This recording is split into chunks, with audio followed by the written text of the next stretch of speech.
السلام عليكم ورحمة الله وبركاته. هذه قصيدة كتبتها من كلماتي، عبارة عن حوار عشان تنال إعجابكم. قلت فيها: البارحة مريت عاسور حاني، شفت كحيل العين صافي النية، فسلمت وردت على سلامي وقالت ما بعينك لامحة علي. البارحة مريت عاسور حاني، شفت كحيل العين صافي النية، فسلمت وردت على سلامي وقالت ما بعينك لامحة علي. قلت لها خجلان من اللي جاني، جمال القمر كله غطى عينيه، فقالت دع جمال الله عطاني، فقلت سبحان الله على عطيه.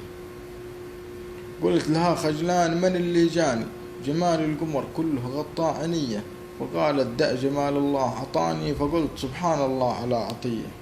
فابتسمت بسمة ملأت كياني، وقالت من اسمك يا روح لي، قلت اسمي طارق أحب كياني، وديرتي بالعز والنخوة عنية.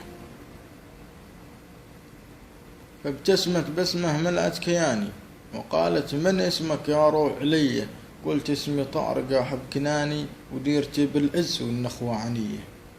وقالت تبغاني أدلك على مكاني، طلبني من أهلي وربعي هدية، ولا أبغى منك مهر مقدم وثاني، أبغى ستر الله ويغلى أمنية. وقالت تبغاني أدلك على مكاني، طلبني من أهلي وربعي هدية، ولا أبغى شي منك مهر مقدم وثاني، أبغى ستر الله ويغلى أمنية. مشت من عندي وانا غماني، كلامها وثقتها من نفسها قوية، طول الليل أفكر وعقلي عصاني، ولا دلني على طريقة بتية.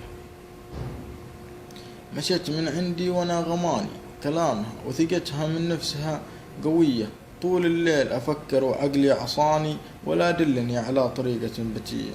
فشاورت أمي وأبي وأخواني، وقالوا نعم الشور يا ابني أمية، وصك العود بالعود وأعطوني علي أمنيتي في الكون علي.